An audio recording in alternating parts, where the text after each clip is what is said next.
ছোট্ট এই দোয়াটি পড়ে ঘুমিয়ে যান, সকালে উঠে ফলাফল দেখুন। দোয়াটি একদম ছোট্ট, আমি যদি বলি আপনাদেরকে বলে হুজুর কমন দোয়া, আমরা তো সবাই পারি। এই জন্য ছোট্ট এই দোয়াটি পড়ে আজ রাতে ঘুমিয়ে যাবেন, সকালে উঠে ফলাফল দেখবেন ইনশাআল্লাহুল আজিজ। আপনি মাথা থেকে বোঝা নামিয়ে ফেললে যেরকম হালকা হয়, আপনি এরকম হালকা মনে করবেন।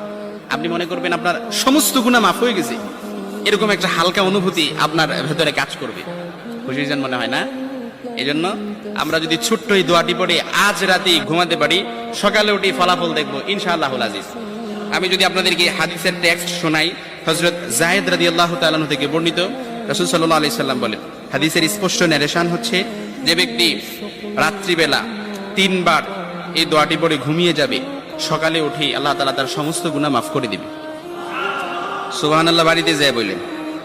এই জন্য আজ রাতেই যদি এই দোয়াটি পড়ে ঘুমাতে পারেন, সকালে উঠে ফলাফল দেখবেন ইনশাআল্লাহুল আজিজ। দোয়াটি আমরা সবাই পারি, তবে আপনাদের মনোযোগ আকর্ষণ, আপনারা একটু আমার দিক অ্যাটাচমেন্ট বাড়ান। আমি আপনাদেরকে বলতেছি, সবাই পারি, আমার সাথে একটু ঠোঁট মিলাবেন। আস্তাগফিরুল্লাহাল্লাযী লা ইলাহা ইল্লা হুয়াল হাইয়ুল কাইয়্যুম ওয়া আতুবু ইলাইহি লা হাওলা ওয়ালা কুওয়াতা ইল্লা বিল্লাহিল আলিয়্যিল আযীম। আপনি যদি সারাক্ষণ চিন্তা করতে থাকেন, যদি ওই জিনিসটা থাকতো তাহলে আমি সুখী হতাম, যদি অমুক সমস্যাটা চলে যেত, ওই মানুষটা আমার জীবন দুর্বিষহ করে তুলেছে, যদি সে একটা বাসের ধাক্কা খেত, আমার জীবনটা কত ভালো হয়ে যেত। প্রতিবার বাস দেখলেই আমি এই দোয়া করি। আমরা সব সময় নিজেদেরকে একথা বলে বুঝাই, যদি অমুক মানুষটি বা অমুক সমস্যাটি জীবন থেকে চলে যেত, তাহলে জীবন কত সুন্দর হয়ে যেত। অথবা যদি অমুক দুঃখটি দূর হয়ে যেত, তাহলে সবকিছু পারফেক্ট হয়ে যেত। যদি মানুষের পরিবর্তন হতো, যদি পরিস্থিতির পরিবর্তন হতো, যদি পরিবেশের পরিবর্তন হতো, আমরা এভাবে ভাবতে থাকি সবকিছুর পরিবর্তন হলে জীবন সুন্দর হয়ে যেত, তাহলে আমাকে আর দুর্বল থাকতে হতো না। আমরা ভোগের উপর ভোগ করতে থাকি আর এতে পুরোপুরি আচ্ছন্ন হয়ে পড়ি। আর আল্লাহ আজ্জা জাল্লাহ বর্ণনা করছেন, জানো তুমি কত দুর্বল? তুমি একটি মাছির চেয়েও দুর্বল। দুআফাত তালিব ওয়াল মাতলুব। যখন তিনি এভাবে বলছেন, আমি আপনি মজ্জাগতভাবে অবিশ্বাস্যভাবে কতটা দুর্বল, একটু চিন্তা করে দেখুন। আপনাদের প্রত্যেকের মাথায় বিভিন্ন জিনিসের চিন্তা আছে প্রতিদিন। আমরা এখন রোজা রাখছি, নামাজ পড়ছি, আর আলহামদুলিল্লাহ নামাজ পড়ার সময় আমরা মনোযোগ ধরে রাখার চেষ্টা করি, কিন্তু এর বাইরে আপনার মাথায় কোন চিন্তা ঘুরঘুর করে? আপনি কি নিয়ে উদ্বিগ্ন থাকেন? আপনি কি নিয়ে চিন্তা করেন? কোন চিন্তাটি আপনার মাথায় সারাক্ষণ ঘুরতে থাকে? কোন জিনিসটির ব্যাপারে ভাবেন এটা যদি থাকতো, আর কোন জিনিসটির ব্যাপারে ভাবেন যদি এটা না থাকতো? কারোর জন্য অসুস্থতা, কারোর জন্য ডিপ্রেশন, কারোর জন্য দুঃখ, কারোর জন্য হয়তো কোনো ব্যক্তি। কেউ কেউ ভাবেন যদি ওই মানুষটা আমার ব্যাপারে খুশি হতো। তারা অন্য একজনকে খুশি করার চিন্তায় মশগুল থাকেন। যদি আমার বাবা আমার উপর খুশি থাকতেন, তাহলে আমি সুখী হতাম। কিন্তু আপনার বাবাও তো একজন মানুষ, তিনি যদি আজ খুশি হয়েও থাকেন, কাল হয়তো তার জীবন শেষ হয়ে যেতে পারে। তারপর আপনি কি করবেন? এরপর আপনি কোথায় দাঁড়াবেন? সুতরাং আমি আর আপনি এভাবে এসব জিনিসের পেছনে ছুটতে থাকি। আর এর পরের আয়াতে আল্লাহ আজ্জা জাল্লাহ বলেন, মা কদারুল্লাহ হাক্কা কদরিহি। তারা আল্লাহকে যথাযথ মর্যাদা দেয় না। ইন্নাল্লাহ কাউইয়ুন আজিজ। নিশ্চয়ই আল্লাহ শক্তিধর, মহাপরাক্রমশালী।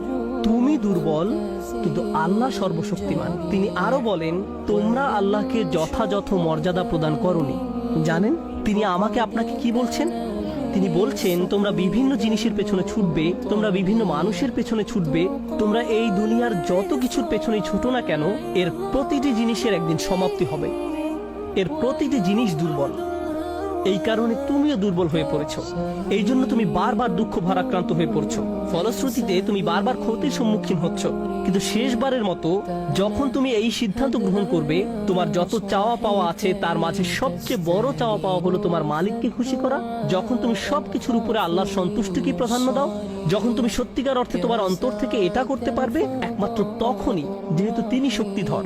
জানেন আল্লাহ এইমাত্র আমাদের শেখালেন, যখন তুমি দুর্বল কাউকে পেতে চাও, তখন তুমিও দুর্বল হয়ে পড়ো। কিন্তু তুমি যদি আল্লাহকে চাও, যিনি শক্তিধর এবং মহাপরাক্রমশালী, তাহলে এটা তোমাকে কেমন করে তুলবে?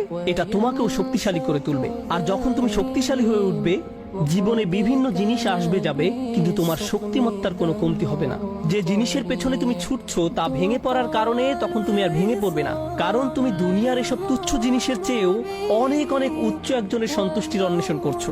আমি বলছি না যে আপনি এই দুনিয়ার কোনো কিছু চাইতে পারবেন না, কিন্তু আয়াতটি আমাদেরকে একটি ব্যাপারে শিক্ষা দিচ্ছে, আমরা যখন এসব পার্থিব বিষয় কামনা করব, আমরা বুঝবো যে এগুলো দুর্বল। পার্থিব এসব বিষয় জীবনে আসবে যাবে, কিন্তু আমরা কখনো আল্লাহকে হারাতে পারবো না। লক্ষ্য করুন, মানব জাতির ব্যর্থতা হলো যখন তারা পার্থিব কোনো জিনিস পেতে ব্যর্থ হয়, তারা আল্লাহকে ভুলে যায়। তাদের চাওয়া পাওয়ার জিনিসটি না পেলে তারা নামাজ পড়া ছেড়ে দেয়। তারা যা চায় তা যদি না পায়, তারা এভাবে বলে, এভাবে দোয়া করার অর্থ কি? তারা যখন তাদের আকাঙ্ক্ষার বস্তুটি পায় না, তখন দুঃখ হতাশা একেবারে ভেঙে পড়ে এবং বলে, আমি তো আল্লাহর সাথে কথা বলার শক্তিও পাচ্ছি না। এমনটি ঘটার কারণ হলো সমস্যায় পড়ার পূর্বে আল্লাহর সাথে তাদের বন্ধন শক্তিশালী হয়ে ওঠেনি। যদি সে বন্ধনটি আগে থেকেই বর্তমান থাকতো, যেমন মূল যদি শক্তভাবে গাঁথা থাকে, তাহলে ঝড় এলে এদিক ওদিক দুলতে থাকে, সম্পূর্ণ ভেঙে পড়ে না, মূলের উপর দাঁড়িয়ে থাকতো। আর ঝড় চলে গেলে আবার ফল দেওয়া শুরু করতো। এরকম একটা উপমার কথা কোরআনে অন্যত্র এসেছে, আসলুহা সাবিত ওয়া ফারউহা ফিস সামা। লা ইলাহা ইল্লাল্লাহ হলো এমন একটা বৃক্ষের মতো যার শেকড় মাটিতে এবং শাখা আকাশে উত্থিত। এটাই ঈমানের শক্তি। এই আধ্যাত্মিক শক্তির ধারণাটি আরো পরিষ্কার করার জন্য আমি আপনাদের নিকট একটা উদাহরণ পেশ করব। শক্তিকে আমরা বিভিন্ন জিনিসের সাথে সংযুক্ত করি। আমি বহু বছর আগে একটা ঘটনা নিয়ে কথা বলছিলাম, কিন্তু এখন এটি আমাকে অনুপ্রাণিত করে। যুক্তরাষ্ট্রের নিউ অরলিন্স অঙ্গরাজ্যের একটা পরিবারের একটা ঘটনা।